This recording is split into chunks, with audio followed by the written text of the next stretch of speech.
का सवाल होता है और नेताजी का जवाब होता है।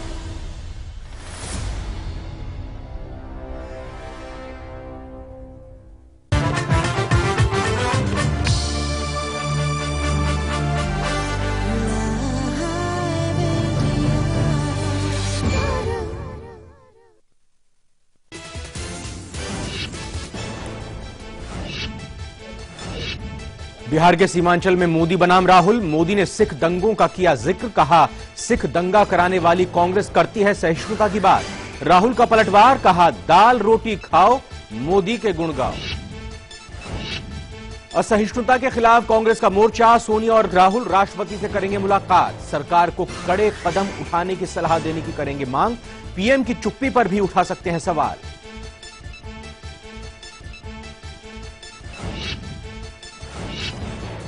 संघ को आईएस जैसा बताने के इरफान हबीब के बयान पर घमासान। सुब्रमण्यम स्वामी ने उठाया सवाल। हबीब को जेडीयू और कांग्रेस का मिला साथ, कहा हिंसक वातावरण बना रहा है संघ। शिवसेना का कल्याण डोंबिवली नगर निगम पर बड़ी जीत, लेकिन बहुमत से कुछ सीटें दूर। एमएनएस फंसा सकती है पेच। कोल्हापुर में बीजेपी गठबंधन ने कांग्रेस को पछाड़ा। बच्चे को लात मारकर फंसी एमपी की कानून मंत्री। सीएम शिवराज ने की घटना की निंदा, मांगा स्पष्टीकरण। आपने की मानवाधिकार आयोग से शिकायत। मंत्री के खिलाफ कांग्रेस ने किया प्रदर्शन। छोटा राजन का बड़ा बयान, पाकिस्तान में है दाऊद, आईएसआई बचा रही है दाऊद की जान। दाऊद के खिलाफ लड़ते रहने का किया ऐलान। सूत्रों का दावा, आज भारत लाया जा सकता है छोटा डॉन।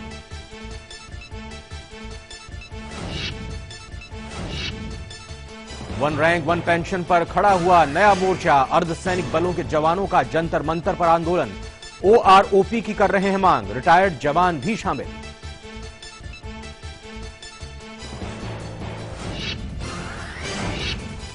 और राजधानी दिल्ली में मामूली विवाद में मारी गोली। तिलक नगर में रिश्तेदार की गाड़ी पार्क करने पर पड़ोसी का हमला। गंभीर हालत में पड़ोसी अस्पताल में भर्ती। परिवार समेत आरोपी फरार।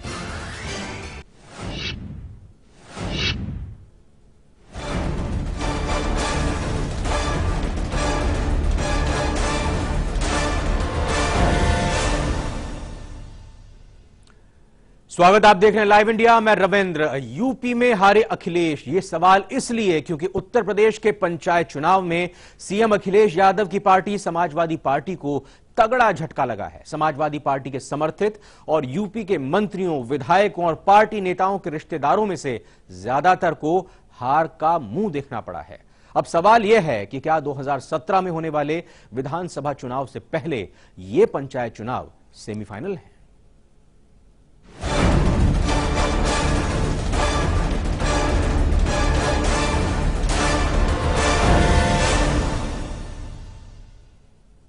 उत्तर प्रदेश में पंचायत चुनाव के नतीजे जहां राज्य की सत्ताधारी समाजवादी पार्टी के लिए मायूस करने वाले हैं, वहीं बीजेपी के लिए भी किसी गम से कम नहीं है। लेकिन सबसे चौंकाने वाला नतीजा पीएम नरेंद्र मोदी के चुनाव क्षेत्र वाराणसी से आया है।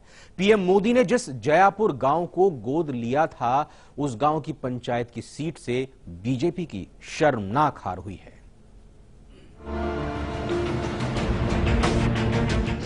74 जिले, 819 ब्लॉक, 3112 जिला पंचायत और 77,000 क्षेत्र पंचायत वार्ड। देश के सबसे बड़े पंचायत चुनाव के लिए मतदान 4 चरणों में कराए गए थे। रविवार सुबह 8 बजे से सूबे के 819 ब्लॉक में कड़ी सुरक्षा के बीच वोटों की गिनती शुरू हुई थी, जो अगले दिन तक जारी रही। लेकिन जैसे जैसे नतीजे आने शुरू हुए, यूपी में सत्तारूढ़ समाजवादी पार्टी के नेताओं के माथे पर पसीने आने शुरू हो गए। पंचायत चुनाव में समाजवादी पार्टी ने अपने मंत्रियों, पदाधिकारियों और जान पहचान वाले को बड़े पैमाने पर टिकट दिया था, लेकिन उनमें से ज्यादातर को हार का मुंह देखना पड़ा। रिश्तेदारों के टिकट नहीं बचा पाए मंत्री विधायक। एसपी समर्थित कई उम्मीदवार हार गए। जिला पंचायत क्षेत्र और पंचायत सदस्य के चुनाव में ज्यादातर मंत्री विधायक अपने परिवार के उम्मीदवारों की सीट तक नहीं बचा पाए हैं। मुलायम सिंह के समधी सिरसागंज विधायक हरिओम यादव की पत्नी राम सखी चुनाव हार गई हैं। इसी तरह बलरामपुर में एसपी यादव की पत्नी मिथिलेश और बहू चुनाव हार गई। कानपुर के ककवन ब्लॉक में दर्जा प्राप्त मंत्री जगदेव यादव के बेटे रघुवीर सिंह बीडीसी का चुनाव हार गए। मंत्री अवधेश प्रताप की पत्नी और बेटा चुनाव हार गए हैं। जेल मंत्री रामपाल राजवंशी की 2 बेटियां सीतापुर से चुनाव हार गई हैं। सिंचाई राज्य मंत्री सुरेंद्र पटेल की भाभी वाराणसी से चुनाव हार गई हैं। कैबिनेट मंत्री मनोज पांडे के भाई रायबरेली से चुनाव हार गए हैं। यहां तक कि बूथ कैप्चरिंग का आरोप झेलने वाले तोताराम यादव भी चुनाव हार गए। तोताराम की कितनी बुरी तरह से हार है, इसका अंदाजा उनकी इस बात से लगाया जा सकता है कि वो 23 उम्मीदवारों में से 20वें नंबर पर रहे। ये वही तोताराम है जिनका कथित बूथ कैप्चरिंग का एक वीडियो वायरल हुआ था। मैनपुरी के जिला पंचायत सदस्य के प्रत्याशी के तौर पर मैदान में उतरे तोताराम बूथ कैप्चरिंग के बाद भी अपनी जमानत नहीं बचा सके। मुलायम सिंह यादव के खास सिपहसालार तोताराम यादव बेवर विकास खंड की 6 नंबर सीट से जिला पंचायत सदस्य के प्रत्याशी थे। मुलायम सिंह यादव के खास होने के चलते इनको मंत्री का दर्जा मिला है। तोताराम यादव का ये वीडियो मैनपुरी के बेबर बूथ संख्या 128 रायपुर बूथ पर कैप्चरिंग करते हुए पकड़े गए थे। तोताराम को सिर्फ 417 वोट हासिल हुए। इस तरह समाजवादी पार्टी की दबंग विधायक पिंकी यादव को पंचायत चुनाव में वोटरों ने जोरदार झटका दिया। पिंकी यादव के पति प्रमोद यादव को पंचायत चुनाव में हत्या के आरोपी पप्पू यादव के आगे हार का सामना करना पड़ा। वार्ड 12 से डीपी यादव के करीबी पप्पू यादव ने जीत हासिल करके मैदान मार लिया। माना जा रहा है कि पिंकी के पति के विकास कार्यों से नाराज लोगों से मिले कम वोट के कारण हार का सामना करना पड़ा। वैसे तो पंचायत चुनाव किसी पार्टी के बैनर तले नहीं लड़ा जाता है, लेकिन इसमें समर्थन के खेल से पता चलता है कि जीत किसके पाले में गई, किस पार्टी ने जीत का परचम लहराया और किस पार्टी ने मुंह को खाई। और समाजवादी पार्टी समर्थित उम्मीदवारों का हारना ये दिखाता है कि अखिलेश सरकार के लिए 2017 विधानसभा चुनाव आसान नहीं रहने वाला है। Raghavendra Tripathi, live India, Lucknow. और इसके अलावा आइए अब हम आपको बताते हैं कि और कहां पर समाजवादी पार्टी के नेताओं के रिश्तेदारों को हार का मुंह देखना पड़ा है। रायबरेली की बात कर रहे हैं, जहां कैबिनेट मंत्री मनोज पांडे की भाई की हार हुई है। मंत्री शिव प्रताप यादव की पत्नी और बहू दोनों ही चुनाव हार गई हैं। इसके अलावा अखिलेश सरकार में मंत्री सुरेंद्र पटेल के भाई की पत्नी शकुंतला देवी हार गई हैं। एसपी सांसद तेज प्रताप सिंह के मामा लला यादव भी चुनाव हार गए हैं। राज्य मंत्री हाजी रियाज के 2 भाई और दामाद दोनों हार गए हैं, या कहें कि तीनों हार गए हैं। सरेनी से एसपी विधायक के बेटे की हार हुई है। इलाहाबाद प्रतापपुर से एसपी विधायक के बेटे की हार हो गई है। फैजाबाद के मंत्री अवधेश प्रसाद की पत्नी और बेटे दोनों हार गए हैं। एसपी एमएलसी लीलावती कुशवाहा की बेटी को भी चुनाव में हार का मुंह देखना पड़ा। एसपी एमएलसी सरोजनी अग्रवाल के भतीजे की भी हार हुई है। आजमगढ़ एसपी विधायक अभय नारायण पटेल की बहू भी हार गई है चुनाव। वहीं लखनऊ से एसपी के पूर्व विधायक राजेंद्र यादव की बेटी को चुनाव में हार का मुंह देखना पड़ा।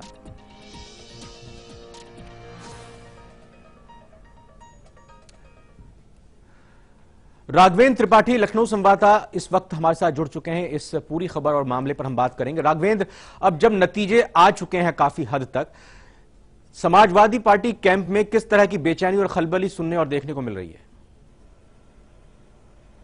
देखिए, समाजवादी पार्टी इस चुनाव को, खासतौर से पंचायत चुनाव को विधानसभा चुनाव का सेमीफाइनल मान के चल रही थी। समर्थन दिए गए थे, पूरा दलबल जिलों में तैनात था, अपने अपने ब्लॉकों में तैनात था। कोई मंत्री लखनऊ में 2 महीने नहीं मिला।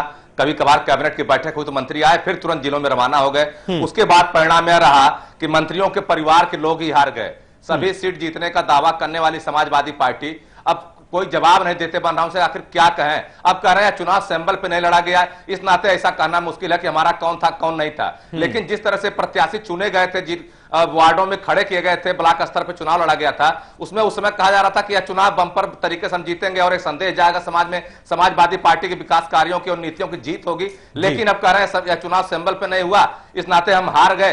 अखिलेश यादव की लोकप्रियता है लेकिन लोग उसका प्रचार नहीं कर पाए। लेकिन कहीं न कहीं समाजवादी पार्टी हारी है, भाजपा को भी झटका लगा है। 2017 में अभी से सरकार बनाने का दावा करने वाली भारतीय जनता पार्टी प्रधानमंत्री नरेंद्र मोदी की गोद लिए गांव में भी हार गई है। तो कहीं न कहीं भारतीय जनता पार्टी और समाजवादी पार्टी को सबक लेना होगा। इसके अलावा बसपा को जरूर संजीवनी मिला इस चुनाव से कि जिस तरह से लोकसभा चुनाव में 0 पे खड़ी थी बसपा, कहीं न कहीं वो अपना प्रदर्शन अच्छा कर पाई है, लोगों में संदेश दे पाई है कि वही उत्तर प्रदेश में अगली बार सरकार बना सकती है और चुनाव ठीक से लड़ सकती है। तो कहीं न कहीं तीनों दलों को सोचना होगा कि आखिर क्या वजह रही कि हारे हैं। खासतौर से समाजवादी पार्टी, यह धन बल और सत्ता का चुनाव था, उसके बाद हारना कई देता है कि पार्टी में कुछ ठीक नहीं चल रहा है, कार्यकर्ता उपेक्षित है, तो उसका परिणाम भी सामने आया है। बिल्कुल, मैं आपसे यही चीज जानने की कोशिश करूंगा राघवेंद्र की आपने कहा कि कार्यकर्ता समाजवादी पार्टी के नाराज दिखाई दिए, क्या यही कारण दिखाई दिया या फिर टिकट जिस तरह से बंटवारा किया गया अपने रिश्तेदारों को, बेटे को, बेटी, भतीजे, भांजे, उनको टिकट बांट दिया गया, या फिर यह राज्य सरकार की नाकामी है जिस वजह से इतनी करारी हार समाजवादी पार्टी को हुई? और साथ ही साथ में बीजेपी के भी हार का विश्लेषण आपसे चाहूंगा करें।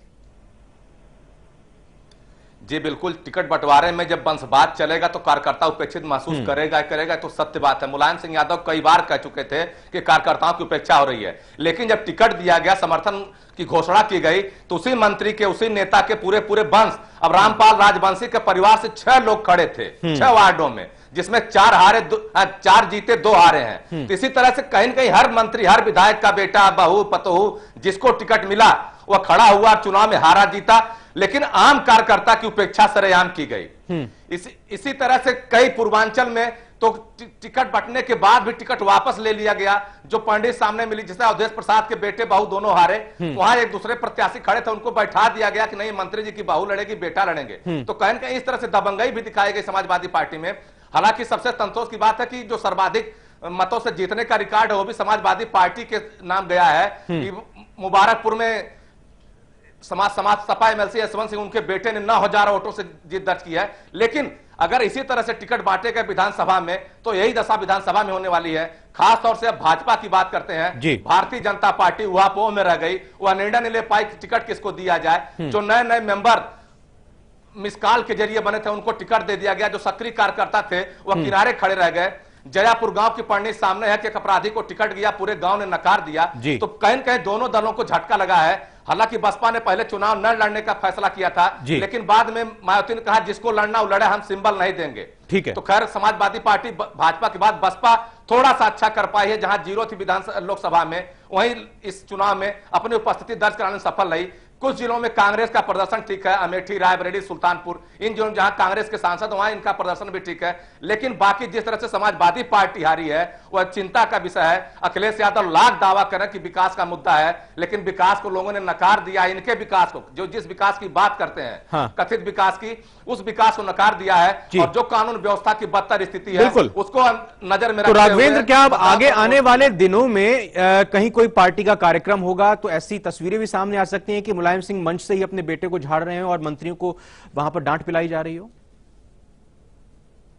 जी बिल्कुल, अब चुनाव के बाद फिर समीक्षा होगी। सपा में बैठकों दौर जारी रहता है। अब नेताजी राम गोपाल यादव, शिवपाल यादव और अखिलेश यादव बैठेंगे, समीक्षा होगी। पूरा परिवार बैठता है, परिवार ही समीक्षा कर लेता है। जिसको जो दंड देना है, जिसको जो इनाम देना है, खुद सुना देते हैं। लेकिन जमीनी स्तर पे जिस तरह कार्यकर्ताओं से बात होनी चाहिए उस संगठन का कोई भी व्यक्ति नहीं करता।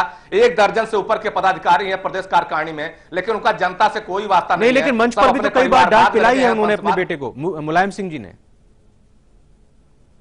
सबसे बड़ी समस्या मुलायम सिंह के साथ यही है कि कब वो अखिलेश यादव के बाप होते हैं और कब पार्टी के राष्ट्रीय अध्यक्ष होते हैं। समझ में नहीं आता कि डांट पिला रहे हैं, बेटे की तरह डांट रहे हैं या पार्टी अध्यक्ष की हैसियत से डांट रहे हैं। इसको अखिलेश यादव नजरअंदाज करना भी शुरू कर दिया, कई मौकों नजरअंदाज भी किया है।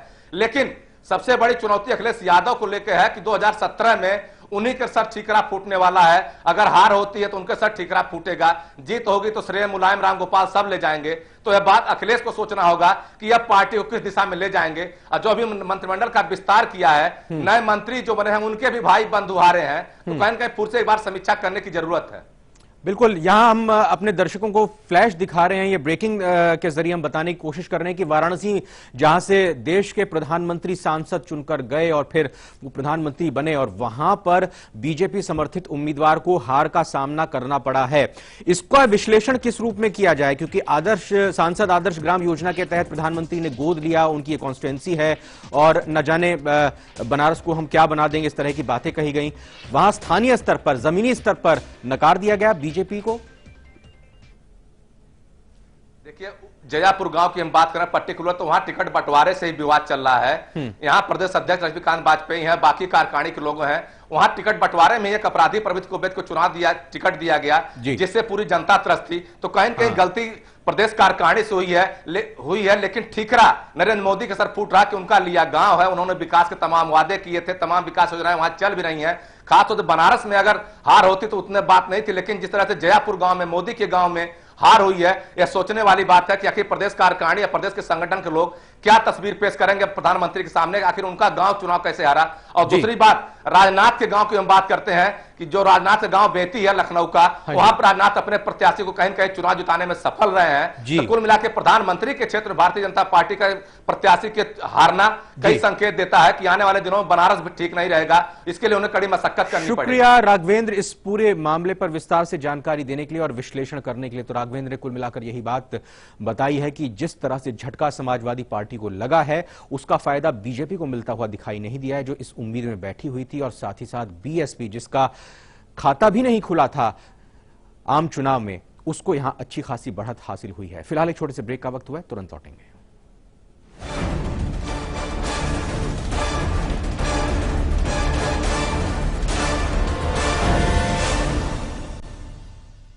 कभी कभी जीतने के लिए कुछ हारना भी पड़ता है, और हार कर जीतने वाले को बाजीगर कहते हैं। बड़े बड़े देशों में ऐसी छोटी छोटी बातें होती रहती हैं। अंजलि, हम एक बार जीते, एक बार मरते, पिक्चर अभी बाकी है।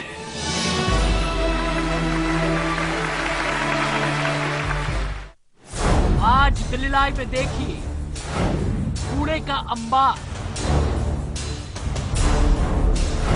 महंगे तेल की मार, दिल्ली वालों पर दोहरी मुसीबत,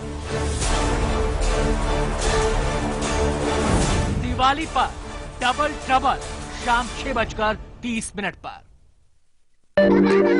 खुशियां मनाने में कुछ दर्द होता है, पर इस दर्द से रुकना क्यों? एक्सपर्ट है ना वॉलोनी, डॉक्टर्स का भरोसेमंद। इसका quick absorb nano gel formula बिना मसाज के दे आपको इंस्टेंट और लंबा आराम। वॉलोनी, इसके आगे दर्द क्या चीज है? अब दर्द से जीत सिर्फ 10 रुपए में। हमारे इंडियन वैल्यूज, क्या बात है। पैर लो। कोई हमें इंटरप्ट करे, कोई प्रॉब्लम नहीं।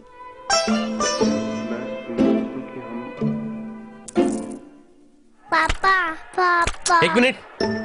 पर टीवी देखते वक्त क्या हो जाता है इंडियन वैल्यूज को? अब नहीं होगा, क्योंकि वीडियोकॉन D2H में है अनलिमिटेड रिकॉर्डिंग। टीवी को पॉज करो, प्रेम से इंटरप्ट हो जाओ, और सिर्फ 1 रुपए में इंडियन वैल्यूज को मेंटेन रखो। Videocon D2H for Indian values.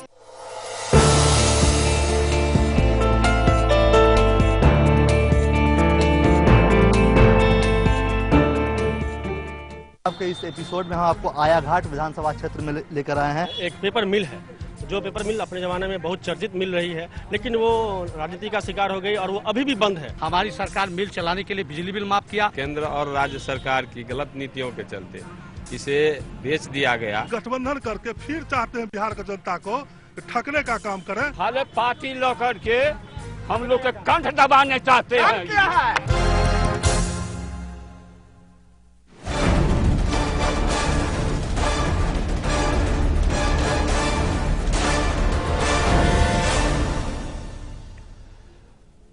तो यूपी में पंचायत चुनाव के जो नतीजे सामने आए हैं, अब उसके बाद यह सवाल उठ रहा है, क्या हार गए हैं अखिलेश यादव, उनकी सरकार? दरअसल बागपत की हम यहां पर अब बात करना चाहेंगे, जहां वार्ड नंबर 17 के चुनावी नतीजों पर घपलेबाजी का आरोप लगाते हुए एक प्रत्याशी की हार से नाराज समर्थकों ने बागपत कलेक्ट्रेट को घेर लिया। गुस्साए समर्थकों की पुलिस से भी नोकझोंक हुई। समर्थकों ने कलेक्ट्रेट में रखे गमले को तोड़ डाला, डीएम की गाड़ी पर गमले फेंककर उसे तोड़ने की कोशिश की। मामले की गंभीरता को देखते हुए कलेक्ट्रेट को छावनी में तब्दील कर दिया गया। तोड़फोड़ की ये तस्वीरें हैं बागपत कलेक्ट्रेट की और ये हैं पुलिस से उलझते बागपत के वार्ड 17 से प्रत्याशी फारूक और फखरुद्दीन के समर्थकों का गुस्सा अपने प्रत्याशी की हार को लेकर है। दरअसल वार्ड 17 से पूर्व जिला पंचायत अध्यक्ष और एसपी के पूर्व जिला अध्यक्ष ओमकार यादव ने जीत दर्ज की है। फखरुद्दीन भी समाजवादी पार्टी के ही सिपाही है, लेकिन उनका आरोप है कि प्रशासन ने उसे जबरन 88 वोट से चुनाव हरा दिया। आरोपों के पीछे दलील ये है कि इसके लिए कुछ वक्त तक बिजली भी गुल कर दी गई थी, जिससे आराम से धांधली की जा सके। जब बात नहीं बनी तो फखरुद्दीन अपने समर्थकों के साथ बागपत कलेक्ट्रेट को घेरने पहुंच गए। सैकड़ों समर्थकों के साथ पहले धरना दिया गया, फिर हंगामे पर उतारू हो गए। कुछ समर्थकों ने कलेक्ट्रेट में रखे गमले तोड़ डाले और डीएम की गाड़ी पर गमले फेंककर उसे भी तोड़ने की कोशिश की, लेकिन मौके पर मौजूद पुलिसकर्मियों ने किसी तरह गाड़ी को बचा लिया। एहतियात के तौर पर बागपत कलेक्ट्रेट को छावनी में तब्दील कर दिया गया। हालांकि पुलिस बल आने के बाद डीएम बागपत नरेंद्र शंकर पांडे ने हारे हुए प्रत्याशी और उसके समर्थकों से मुलाकात कर राज्य निर्वाचन आयोग से निर्देश लेने का भरोसा दिया, तब जाकर समर्थक शांत हुए। उधर एक दूसरे वार्ड में भी धांधली का आरोप लगाते हुए बागपत के बड़ौद विधानसभा सीट से विधायक लोकेश दीक्षित ने भी कलेक्ट्रेट पर हंगामा किया। हालांकि इस मसले पर डीएम बागपत ने बात करने से मना कर दिया, लेकिन इतना साफ है कि चुनाव परिणाम को लेकर कई जगह व्यवस्थाओं पर उंगलियां उठ रही है। बागपत से विश्वजीत सिंह के साथ Raghavendra Tripathi, live India, Lucknow. Samajwadi party और भारतीय जनता पार्टी इन नतीजों का किस रूप में समीक्षा कर रहे हैं, आइए सुनते हैं। भाजपा ने जिस दिन लड़ना तय किया था उस दिन ये तय किया था कि और संभावनाएं व्यक्त की थी कि 25 से 30% स्थानों पर हमको सफलता मिलेगी। आए हुए परिणाम के आधार को यदि हम देखें तो हम 25 से 30% के बीच में अंतिम परिणाम तक हम सफलता प्राप्त कर लेंगे। भाजपा ने पहली बार इस चुनाव को लड़ा है और अगर मैं कहूं तो पहली बार प्रभावी उपस्थिति दर्ज कराने में सफलता प्राप्त की। इस बार जो चुनाव हुआ है बिल्कुल हिंसा रहित चुनाव हुआ है। कहीं कोई फर्जी मतदान की किसी तरह की कोई शिकायत नहीं है। वैसे उत्तर प्रदेश में समाजवादी पार्टी की भारी संख्या में लोग चुनाव जीते हैं। जब जिला पंचायत अध्यक्ष का चुनाव होगा तो आप देखेंगे उत्तर प्रदेश में 7 कोई जिला होगा जिसमें दूसरे दल के लोग अध्यक्ष होंगे। सब समाजवादी पार्टी के लोग ही चुनाव जीते हैं। और इधर फिरोजाबाद में जिला पंचायत चुनाव के नतीजों से नाराज एसपी के सिरसागंज के विधायक हरिओम यादव ने जिला प्रशासन पर मतगणना में धांधली के आरोप लगाए हैं। गौरतलब है कि मुलायम सिंह यादव का पौत्र और लालू प्रसाद के दामाद तेज प्रताप सिंह, जो मैनपुरी से सांसद हैं, कि ननिहाल भी फिरोजाबाद के शिकोहाबाद में ही है। तेज प्रताप सिंह के मामा प्रमेंद्र यादव और तेज प्रताप सिंह की नानी राम सखी यादव जिला पंचायत सदस्य का चुनाव लड़ रहे थे। इतना छोटे लेवल पर यह चुनाव था जिसमें तेज प्रताप सिंह के मामा और नानी की हार हो गई है, जिस पर समाजवादी पार्टी के नेताओं में भारी गुस्सा है और वो जिला प्रशासन पर ही हराने का आरोप लगा रहे हैं। जनपद फिरोजाबाद के सिरसागंज विधानसभा में सपा के विधायक हरिओम यादव, जो तेज प्रताप के नाना हैं, उन्होंने अपनी पत्नी की हार को सीधे सीधे जिला प्रशासन पर ही आरोप जड़ दिया कि अभी अभी एक अन्य प्रत्याशी के समर्थन में भीड़ ने जिलाधिकारी के कार्यालय पर नारेबाजी भी की।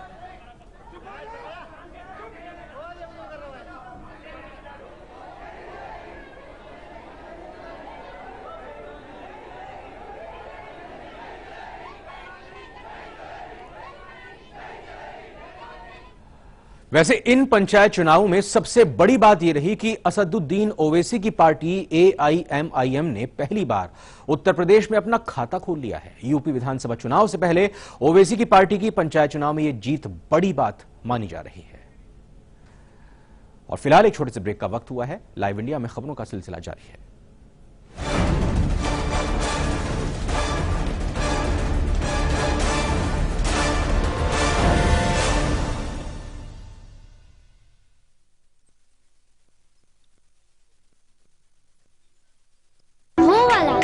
खुल के जीने में कुछ दर्द तो होता है, पर इस दर्द से रुकना क्यों? एक्सपर्ट है ना वॉलनी, डॉक्टर्स का भरोसेमंद। इसका क्विक एब्जॉर्ब नैनोजेल फॉर्मूला बिना मसाज के दे आपको इंस्टेंट और लंबा आराम। वॉलनी, इसके आगे दर्द क्या चीज है? अब पाइए किसी भी दर्द से जीत वॉलनी के साथ। हमारे इंडियन वैल्यूज कितने स्वीट होते हैं ना। देखिए, किसी को भी डिस्टर्ब करना बिल्कुल पसंद नहीं। So sweet.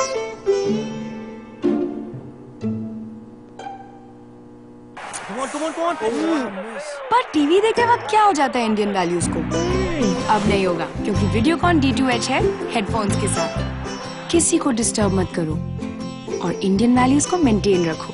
Videocon D2H for Indian values.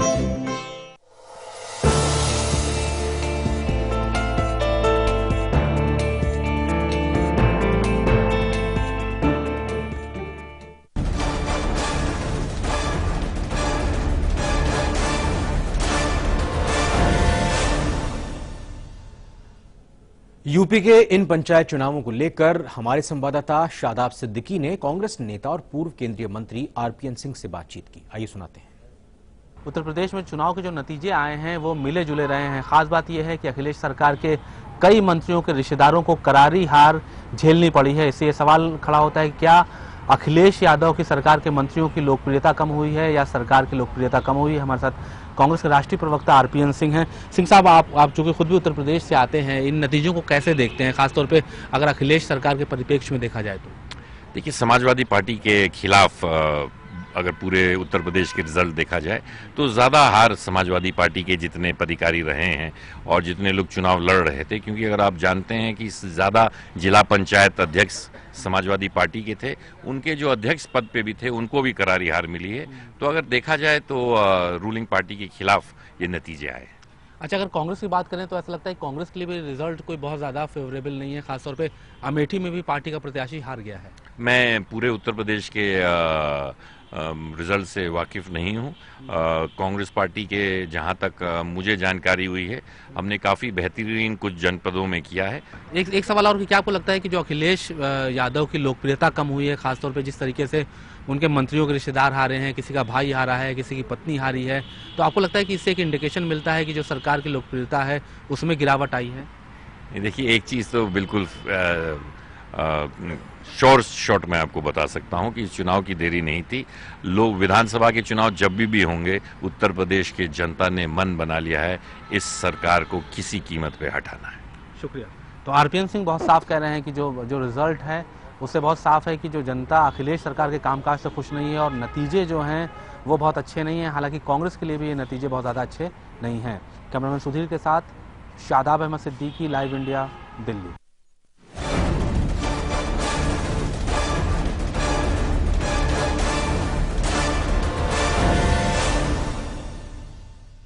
कभी कभी जीतने के लिए कुछ हारना भी पड़ता है, और हार कर जीतने वाले को बाजीगर कहते हैं। बड़े बड़े देशों में ऐसी छोटी छोटी बातें होती रहती हैं। अंजलि, हम एक बार जीते, एक बार मरते। पिक्चर अभी बाकी है।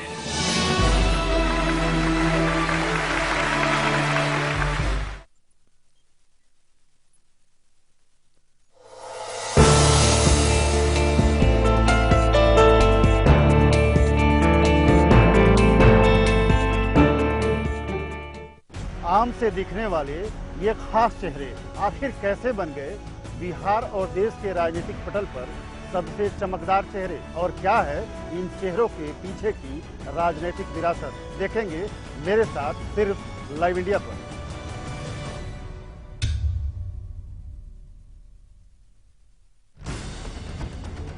खबरों के ताने बाने से दिन भर की चुनी हुई 50 खबरें, हर वो खबर जो सीधे जुड़ी है आपसे। देखिए हमारे साथ लाइव 50 में। खबरों को देखने का हर किसी का अपना नजरिया होता है। मैं तो सिर्फ सवाल उठाता हूं, आपके सवाल आपकी आवाज बनकर। लाइव इंडिया, खबर हमारी, फैसला आपका।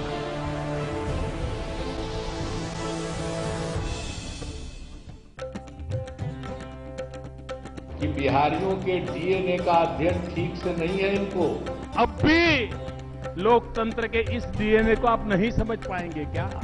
एक बिहारी सब पर भारी पड़ेगा, यह हमारा डीएनए। राजनेताओं का अहंकार इतना सातवें आसमान पर होता है। अहंकार मेरे खून में नहीं है, अपने अहंकार में डूबे रहते हैं। रोम रोम रग रग में स्वाभिमान है। देश मेरा रंग रेलिए बाबू।